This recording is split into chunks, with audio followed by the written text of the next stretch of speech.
Buen día a todos. Vamos a dar inicio a la actividad para el día de hoy. Hoy vamos a tocar un tema bastante importante por la relevancia y por el cambio que podemos hacer en la calidad de vida de los pacientes que tratemos. Vamos a hablar sobre la actualidad en el tratamiento de la trombolisis en el evento cerebrovascular. Quise empezar con esta imagen y pues destacar que el evento cerebrovascular pues es un síndrome caracterizado por una alteración en la circulación que va a llevar a un desequilibrio entre lo que es el aporte de oxígeno y pues los requerimientos que tiene el encéfalo. Entonces, en algunos casos puede ser pequeño con una discapacidad leve en la vida de la persona. Sin embargo, en otros casos, como podemos ver en estas imágenes de tomografía, pueden ser extensos con resultados catastróficos para el paciente, tanto en mortalidad o incluso en pues discapacidades severas que implica una afección en la calidad de vida personal y familiar y pues también en la capacidad productiva para el país. Por lo tanto, pues el término que se ha manejado desde hace bastante tiempo y que no podemos dejar de mencionar es que el tiempo es cerebro, ¿verdad? El reconocimiento de los síntomas de una forma temprana es lo más importante para nosotros poder incidir oportunamente en este paciente. Las escalas que hemos utilizado, pues la nuestra, como la escala Chapin, que siempre recordando el reconocimiento de los signos tempranos como cara desviada, habla torpe, la pérdida de la fuerza del brazo o de la pierna y no te tardes en consultar, pues son bastante importantes para poder educar a la población en general y que ante el mínimo síntoma de aparecimiento de cualquiera de estos síntomas, pues que consulten inmediatamente para poder pues ofrecerles un mejor pronóstico. El sustento del por qué el consultar de forma temprana pues tiene una base científica bien interesante que la podemos denominar la ventana de tiempo, ¿sí? Versus la ventana del tejido. Entonces, básicamente, pues la línea horizontal es el tiempo en minutos, ¿sí? Y la línea vertical son los odds ratio o la probabilidad de que ocurra un evento. En este caso, ¿cuál es el evento que estamos buscando? El evento es que el resultado final sea una escala de ranking entre 0 y 1, un Bartel entre 95 y 100, y una escala de NIH de 0 a 1 a los 90 días. Obviamente, si un paciente que fue tratado termina con estos indicadores, pues sabemos que fue un tratamiento satisfactorio, que las secuelas son mínimas y que va a tener una capacidad funcional muy importante en su día a día. Interesante que el tratamiento, si se da en la primera hora, que es donde empieza el cuadro, tenemos un 60% de probabilidad de que el paciente termine en un ranking de 0 o 1 a los 90 días, en comparación a un 40% cuando se realiza a las 3 horas. Es importante también el estudio complementario de estudios como el de penumbra, de perfusión, pues ya que nos han demostrado que algunos pacientes no progresan a la misma velocidad que otros, es decir, que tienen ciertas características citoprotectoras que pues sirven de, como su nombre lo indica, de protección, y esto puede estar dado principalmente por el flujo colateral. Entonces, teniendo los recursos adecuados, independiente del tiempo, siempre es importante realizar estudios de perfusión para ver si todavía tenemos un núcleo isquémico o si ya estamos en un núcleo necrótico, donde probablemente el tratamiento pues no va a ser efectivo. Es recordar que el 29 de octubre es el Día Mundial del Evento Cerebrovascular, para tenerlo pues, presente y recordarlo por la importancia que este tiene. La clase del día de hoy, pues se revisaron bastantes artículos, principalmente estos y algunos más que vamos a hablar al final, para darle la importancia. Hubo uno publicado en JAMA, que es la revisión completa y actualizada de la Tenecte Plaza en la actualidad para el 2024 y pues algunos de base como la guía de la AJA y la ASA del 2019 y el continuo.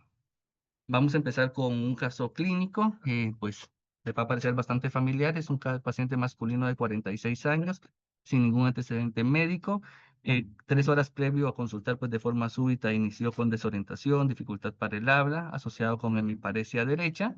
Los signos vitales al ingreso, PA en 130-70, saturación, frecuencia y respiración dentro del rango de normalidad. Posterior a la evaluación con un NIH de 19 puntos, tenía un ranking previo de 0. Se realizan sus escalas para valorar el tratamiento trombolítico con una escala Dragón de 4 puntos que nos da un 81% de buen resultado, una escala Sedan y HAT para el riesgo de hemorragia sintomática y una escala de ASPECT de 8 puntos. Se realiza su tomografía, donde lo importante y lo que debemos recordar en estos casos es que nos sirve para descartar la existencia de algún evento hemorrágico o alguna hipodensidad que ya nos diga que el evento es crónico y que el tejido ya no es reperfundible. Entonces, como podemos ver en este estudio de tomografía, pues no se evidenció ninguno de esos hallazgos descritos, por lo cual el paciente era candidato para pues tratamiento trombolítico. Pues obviamente para hablar de trombolisis tenemos que empezar hablando sobre lo que es el activador del plasminógeno tisular, el cual pues sabemos que es una enzima que va a ser un derivado de las proteasas que se va a encargar de romper los enlaces peptídicos, principalmente lo que nos va a servir para la disolución de los coágulos sanguíneos. Acá en este esquema pues podemos ver que el plasminógeno va a ser la sustancia donde va a actuar el activador del plasminógeno. En este caso, pues tenemos varios tipos, van a hacer su efecto en esta vía y va a transformar lo que es el plasminógeno en plasmina. Lo importante de tener una alta cantidad de plasmina es de que esta va a ser una enzima que va a romper la fibrina y el fibrinógeno en productos de degradación. Por lo tanto, va a degradar el trombo y va a mejorar la perfusión del tejido en el área afectada. Es una imagen bastante interesante, pues nos muestra varios sucesos que van ocurriendo de forma simultánea. Podemos empezar para entender esta imagen, ver esta parte donde pues podemos ver la representación de una arteria que está obstruida por un trombo. En ese momento de la evaluación el paciente pues tiene un NIH de 15 puntos y nos hace la representación del posterior tiempo a la administración de la trombolisis, en donde vemos que existe degradación del trombo, en este momento parcial, y existe una correlación de una reducción gradual del NIH. Posteriormente se da una resolución casi completa, donde seguimos mejorando, y posteriormente la resolución completa de 3 puntos. Vamos a llegar a este momento y vemos en la parte superior la evaluación por medio de Doppler transcranial, donde en el momento que el trombo estaba obstruyendo completamente, la señal se ve aplanada o bastante atenuada y conforme va haciéndose la lisis del trombo, la evaluación del Doppler craneal permite un flujo de mejor calidad. Entonces llegamos a este punto y esto es algo que la literatura decía de que muchas veces cuando un resultado no es favorable a largo plazo, probablemente el trombolítico sí hizo su efecto, sí destruyó el trombo, pero puede surgir la posibilidad de que se vuelva a formar uno nuevamente y que este nos indique cuando muchas veces el paciente había mejorado inicialmente y que tenga una recaída y que nuevamente el paciente recupera NIH hasta 11, 15 puntos, variando de paciente a paciente. Y en el seguimiento con el Doppler se ve en esta flecha blanca la atenuación del flujo sanguíneo cerebral nuevamente. Y en la parte de abajo, pues la representación del estudio de tomografía cerebral en un corte axial previo al tratamiento trombolítico, posterior al tratamiento trombolítico, y en este caso, pues también nos pone un ejemplo de la angiografía donde se muestra la obstrucción del flujo sanguíneo. Existen numerosos estudios que pues, nos dieron el aval o la certeza hoy en día para el tratamiento trombolítico. Sin embargo, en sus inicios, pues los estudios pivotales fueron los que sirvieron para iniciar a usar este fármaco en los pacientes. Son bastantes, voy a destacar los principales que nos van a servir de sustento del cómo se fue dando todo este proceso. En 1995 surgió el estudio ECAS o ECAS 1, en el cual pues el objetivo pues era evaluar la eficacia y la seguridad de la trombolisis intravenosa. usando pues alteplasa en pacientes que tenían un evento cerebrovascular isquémico. Recordemos que en estos años fue la época dorada de la neurología, como está descrito en la literatura, la década de los 90.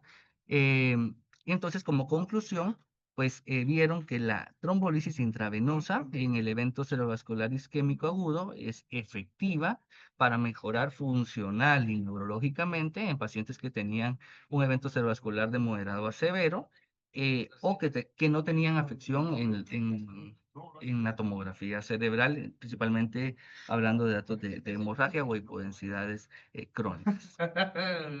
Ese fue el estudio pivotal que empezó a dar sustento a su utilización. Posteriormente, en 1998, se desarrolló el ECAS-2, en donde pues hizo un análisis de la población en ese entonces, incluso se hizo un metaanálisis que recogió los datos hasta ese momento, principalmente del ECAS-1, del ECAS-2 y del estudio NIMS que también se había realizado paralelamente en otro hospital, en otro centro de investigación. Y pues en este momento pues fue un poquito difícil porque los datos de este estudio per se no arrojaron resultados estadísticamente significativos o que representaran una diferencia importante en los pacientes que fueron tratados con alteplasa versus placebo. Sin embargo, el investigador mencionaba de que no podíamos descartar su efectividad, pues en estudios previos, como en el ECAS-1, los resultados fueron marcadamente positivos. Entonces, que se deberían de seguir haciendo más estudios para poder evidenciar los resultados.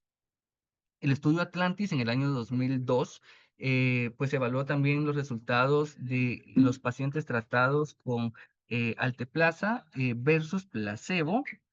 Acá pues hay dos cosas importantes a resaltar. Lo primero es de que acá sí hubo diferencia estadísticamente significativa en el resultado final de los pacientes que les iba bien. Cuando un paciente tenía el tratamiento, hasta un 61% de los pacientes terminaron en una escala de ranking 0 a 1 en comparación con 26% de los que no lo utilizaron.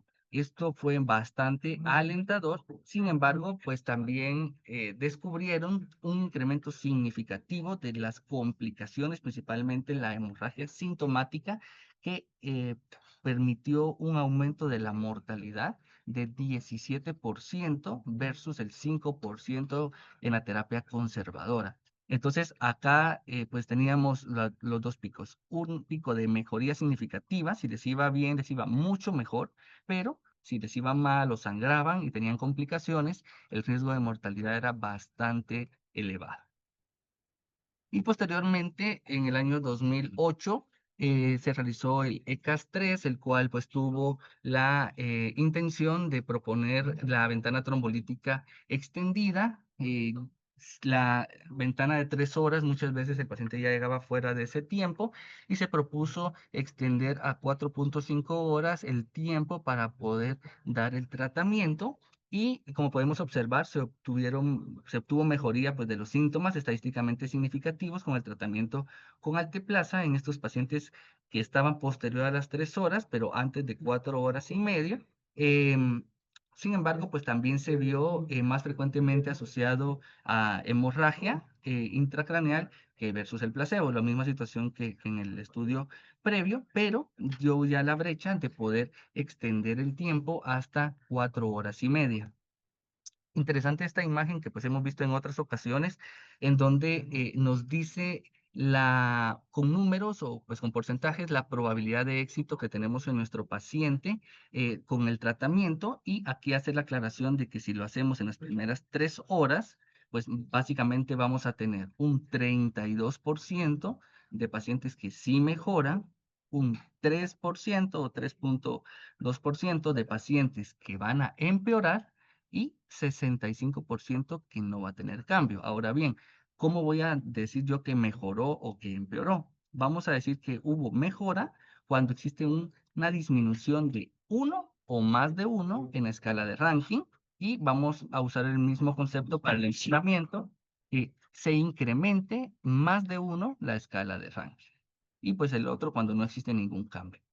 Cuando realizamos el tratamiento en ventana extendida hasta 4.5 horas, los beneficios persisten, pero en menor cuantía en relación con hacer un tratamiento temprano. En la ventana extendida, 16% de los pacientes que tratemos mejoran, 3% empeora y un 81% de los pacientes pues no va a presentar cambios, ¿verdad? Eso es bien interesante saberlo porque en total, si tomamos los pacientes a los que les va bien y los que no tienen cambio, pues el porcentaje es marcadamente inclinado a poder brindar el tratamiento y también pues nosotros poder explicarle a los familiares del paciente, que muchas veces son los que tienen que tomar la decisión de si se tromboliza o no, o aceptarlo, la indicación médica de trombolizarlo o no, y pues hacerle ver que sí existe una probabilidad de deterioro, pero que el beneficio supera con creces al riesgo. Bueno, vamos a tocar algunos datos importantes de la guía de la AJA-ASA del 2019, principalmente lo relacionado al tratamiento de la trombolisis. Bueno, en cuanto al tratamiento con alteplasa, según esta guía, los pacientes deben de ser, los pacientes que son elegidos para el tratamiento, debe realizarse el tratamiento lo más rápido posible, ¿verdad? Esto tiene un nivel de evidencia 1A, ¿sí? Y es bien importante, y lo hemos mencionado, estar preparados para poder tratar los eventos o las complicaciones del tratamiento, principalmente la hemorragia sintomática. Y esto con un nivel de evidencia 1. En cuanto al tiempo, vamos a tener dos categorías en tiempo.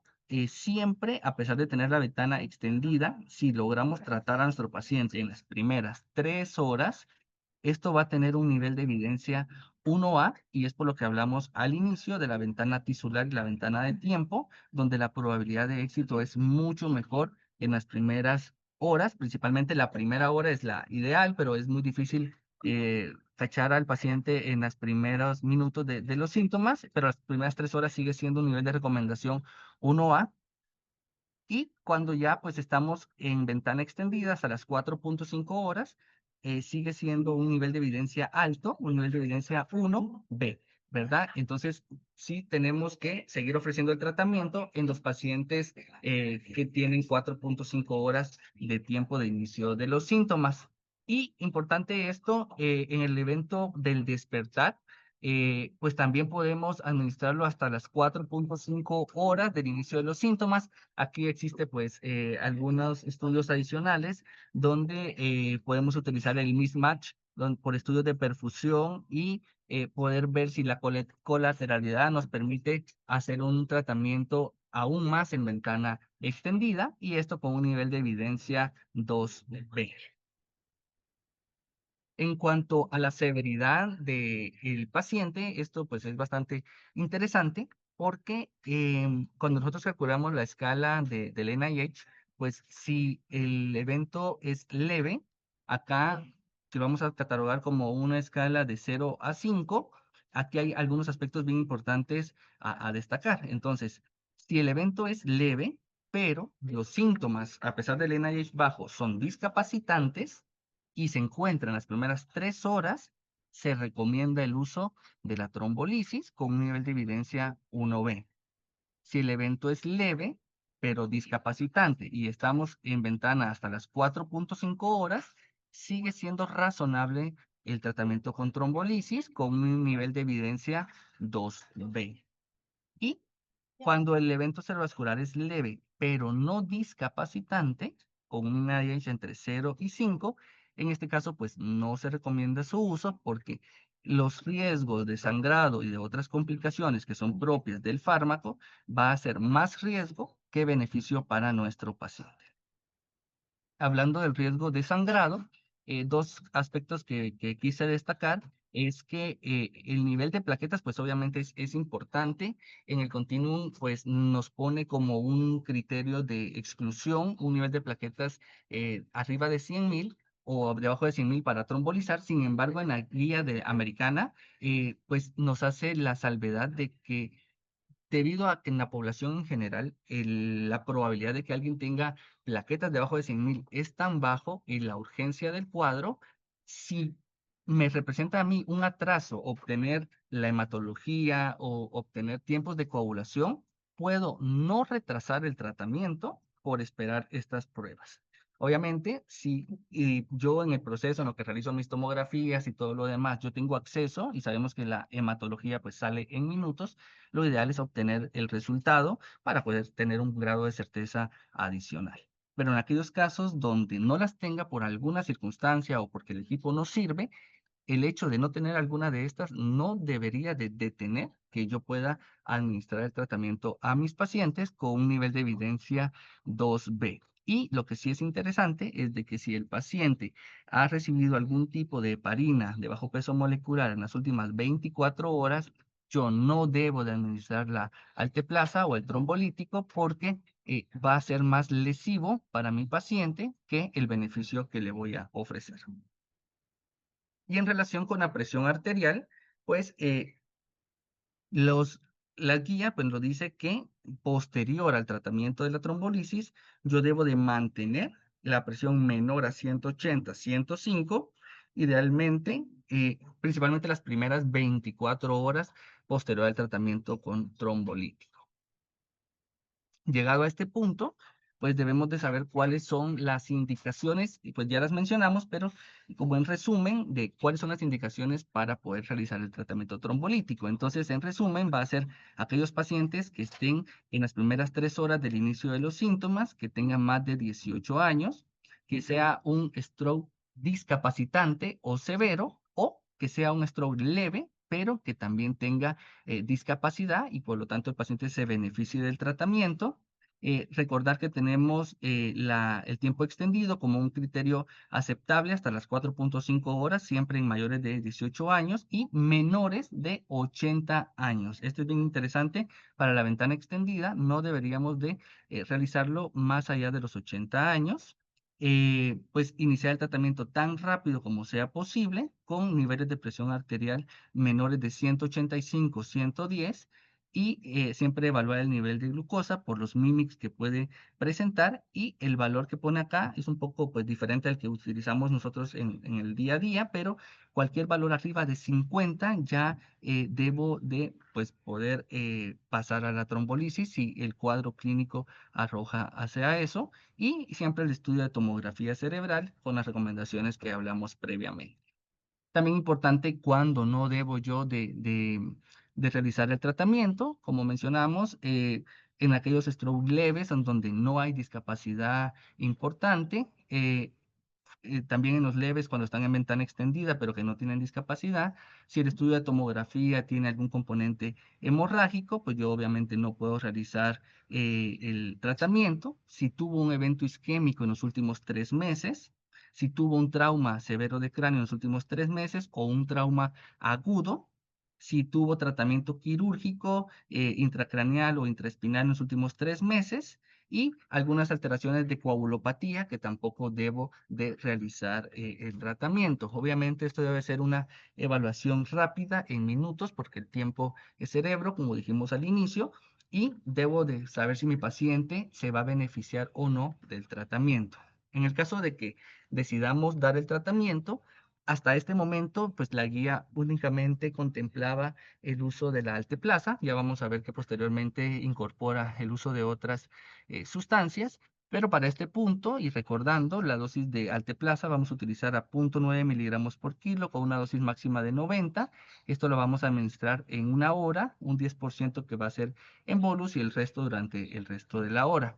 Idealmente el paciente cuando lo hacemos debe estar en una unidad de cuidados intensivos para el adecuado monitoreo, estar pendientes de aparecimiento de nuevos síntomas como un dolor de cabeza severo, hipertensión, náuseas o vómitos o cualquier empeoramiento en el examen neurológico que yo le haya realizado a mi paciente, debo suspender inmediatamente el fármaco y realizar un TAC de urgencia.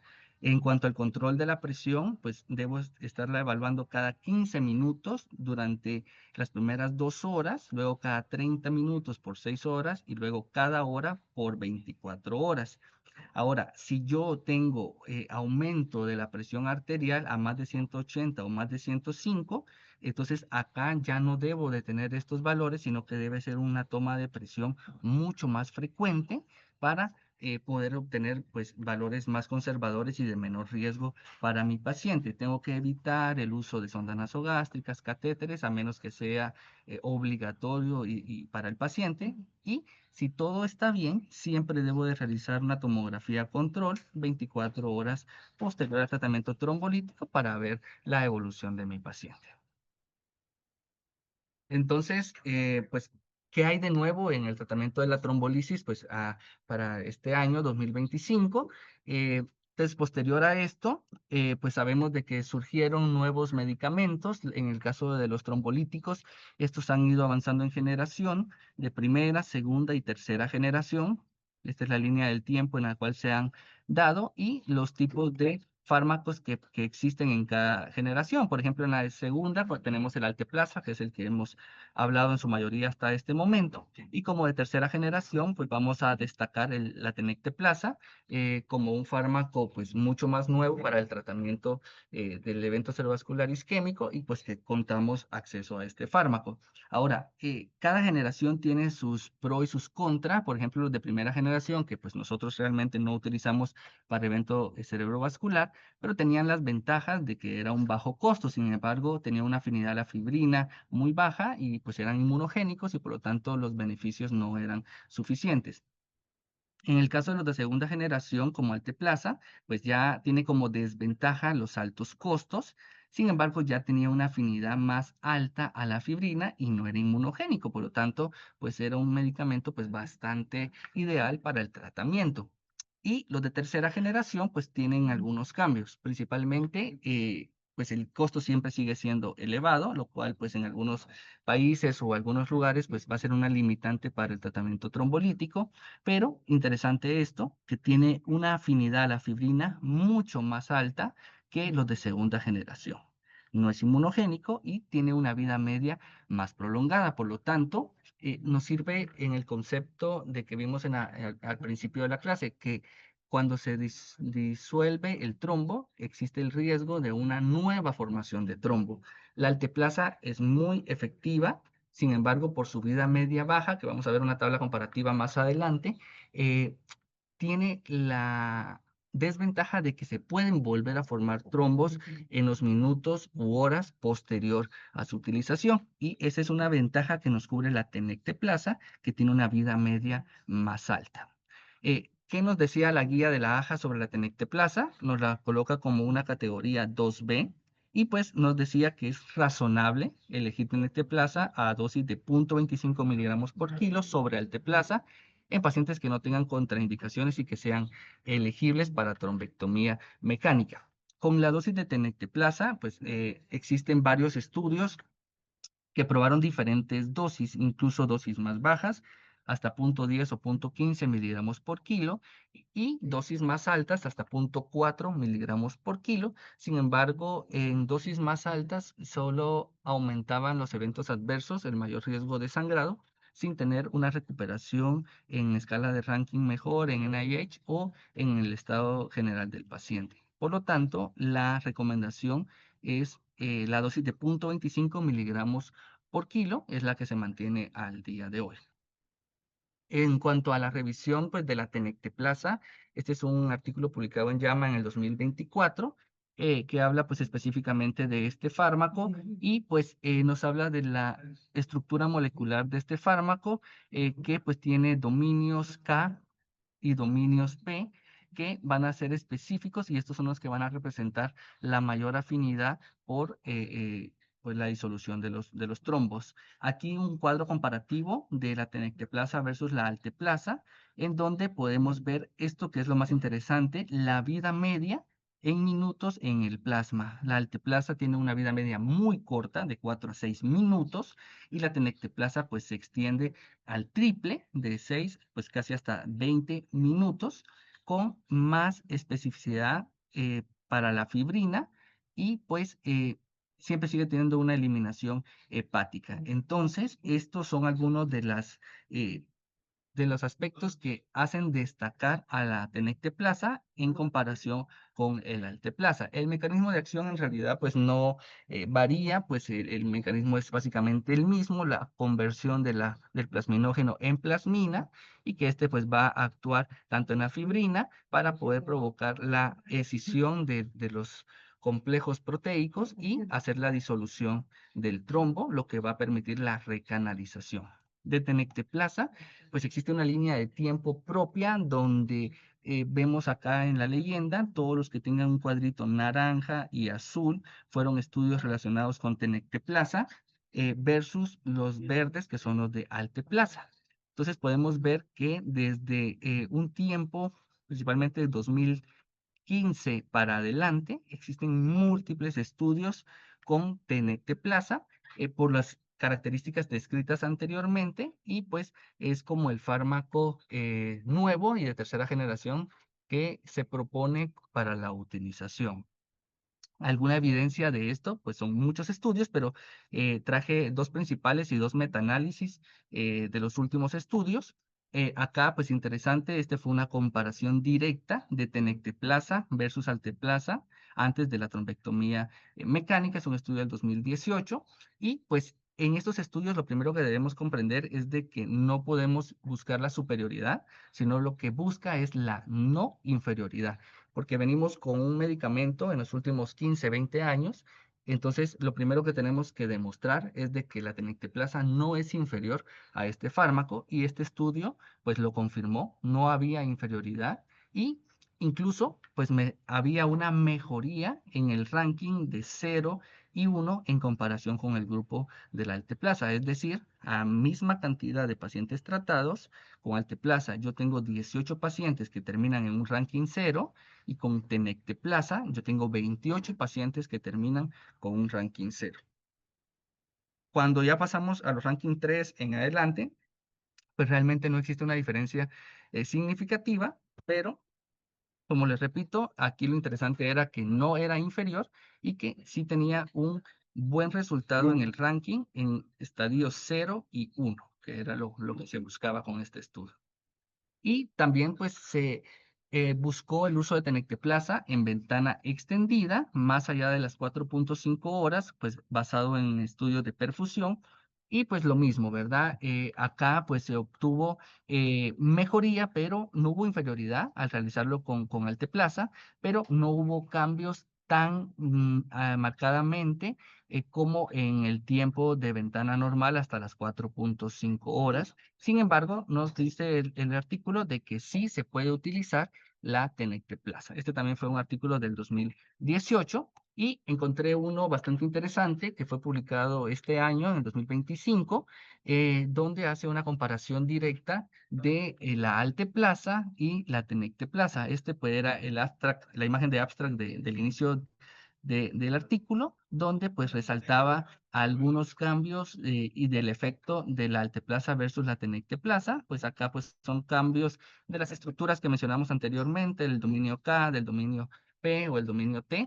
Y pues principalmente lo que nos interesa es el efecto que tiene en el organismo. Acá empieza destacando que una de las ventajas de la tenecteplasa es la forma de administración, ¿sí? El poder administrar el medicamento en 5, 10 segundos, una vez ya lo tenemos listo, pues es ganar tiempo también versus 1 hora en alteplasa. Y lo principal es de que la vida media, al ser más prolongada, lo que mencionábamos de la decisión de coágulos posteriores, una mejor afinidad por la fibrina, una mejor escisión de estos puentes y pues es mucho más fácil de administrar que pues la alteplasa.